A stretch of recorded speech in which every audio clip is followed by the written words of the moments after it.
It would be a dramatic policy change for anyone trying to get across. They're putting in more razor wire at the southern border. Greg Abbott is once again challenging federal authorities on the border. He's saying Texas has a right to self-defense.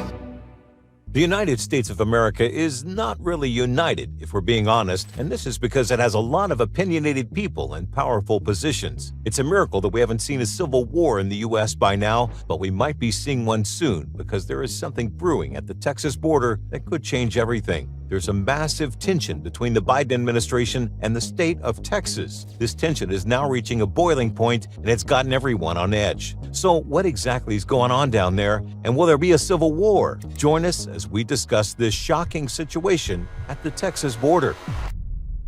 The United States of America is facing a grave threat from within. Some of its enemies, both foreign and domestic, are hoping for a civil war to break out and tear the nation apart. And they might get their wish sooner than later, as one of the largest and most powerful states is openly defying the federal government over a contentious issue: immigration. So what exactly is the root of this conflict? Well, the state of Texas, which shares a long border with Mexico, has been at odds with the Biden administration over how to handle the influx of migrants who are crossing the border illegally. Texas claims that the federal government is failing to secure the border and protect the state from the negative impacts of illegal immigration, such as crime, drugs, and human trafficking. The state has taken matters into its own hands, implementing its own policies and measures to deter and detain migrants. One of the flashpoints of this clash is a park along the U.S.-Mexico border called Shelby Park in the city of Eagle Pass. This park has become a hotspot for migrants who are trying to enter the U.S. by crossing the Rio Grande, the river that separates the two countries. Texas has denied access to the park to the Border Patrol agents, who are the federal law enforcement officers responsible for patrolling the border and apprehending migrants. The governor of Texas, Greg Abbott, a Republican, has been vocal and defiant in his opposition to the Biden administration's immigration policies. He has declared that Texas will not allow the Border Patrol agents to enter the park anymore, and that the state will continue to pursue its own agenda and actions to secure the border. He has also launched a series of aggressive and controversial initiatives, such as installing floating barriers in the Rio Grande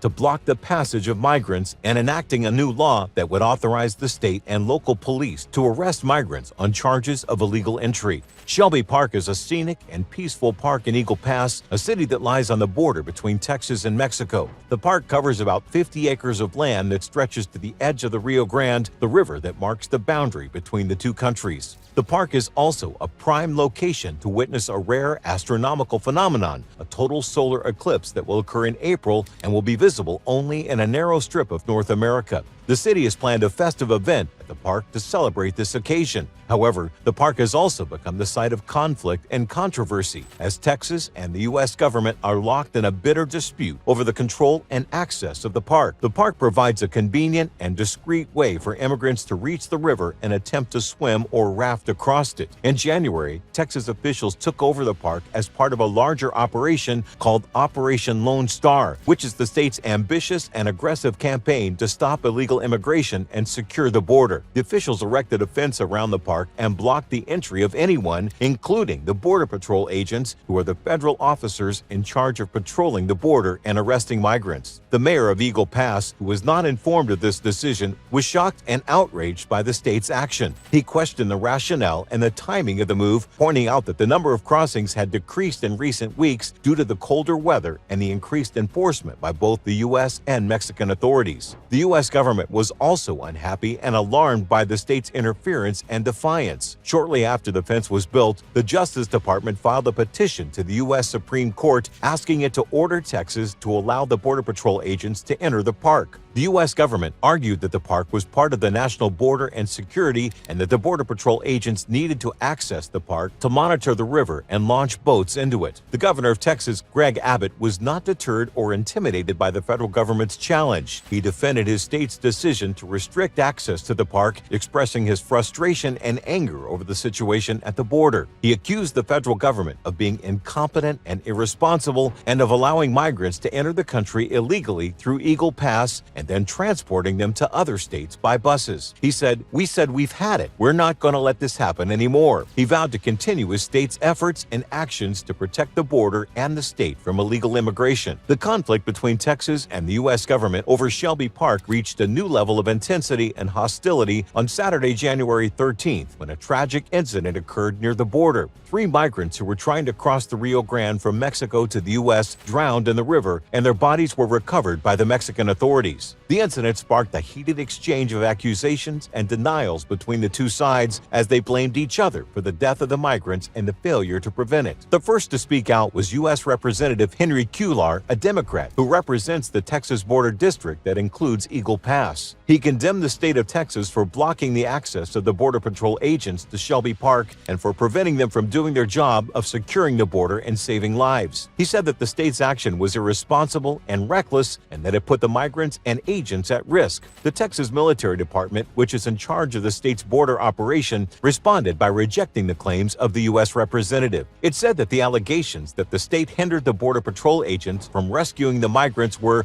wholly inaccurate. It said that the Border Patrol agents had informed the state that the Mexican authorities had already retrieved 2 of the bodies when they asked for permission to enter the park. It also said that the Border Patrol agents only requested access to the park to chase 2 other migrants who were suspected to be with the victims. On Monday, January 15th, the Justice Department filed a document to the Supreme Court in which it argued that the state of Texas was lying and covering up its role in the drownings. It said that the Border Patrol agents would have been able to help their Mexican counterparts in recovering the bodies and in preventing further casualties if they had been allowed to access the park. It also said that the state of Texas was violating the federal law and the Constitution by interfering with border security and immigration enforcement. On Wednesday, January 17th, the state of Texas fired back at the U.S. government and disputed its accounts of the drownings. It also challenged the U.S. government's authority and legitimacy over the border and the park. It said that the Border Patrol agents had largely abandoned the area more than 2 months ago and that they had failed to protect the border and the park from illegal crossings and criminal activities. It also said that the state of Texas was acting within its rights and duties to defend the border and the state from the invasion and the harm of illegal immigration. The President of the United States, Joe Biden, a Democrat, has been critical and dismissive of the Texas governor's move, calling them unlawful and unconstitutional. He has argued that the federal government has the sole and exclusive power to regulate immigration and border security and that the state of Texas is interfering with and undermining its efforts and authority. He also challenged and opposed the Texas governor's initiatives seeking to stop them through legal and administrative means. Now, almost all of the Republican governors in the country have signed a statement expressing their support and solidarity with Texas Governor Greg Abbott and his efforts and actions to secure the border and defy the federal government. The statement, which was released on Thursday, January 25th on the Republican Governors Association website, slammed the Biden administration and accused it of neglecting and violating its constitutional obligations to the states and the nation. It said that the state of Texas had the constitutional right and duty to defend itself and its borders from the invasion and the harm of illegal immigration. It also praised Texas for using every tool and strategy, including razor wire fences, to deter and stop the migrants from crossing the border. The statement was signed by 25 Republican governors who represent the majority of the states in the country. They said, "We stand in solidarity with our fellow Governor Greg Abbott and the state of Texas in utilizing every tool and strategy, including razor wire fences, to secure the border." Because the Biden administration has abdicated its constitutional compact duties to the states, Texas has every legal justification to protect the sovereignty of our states and our nation.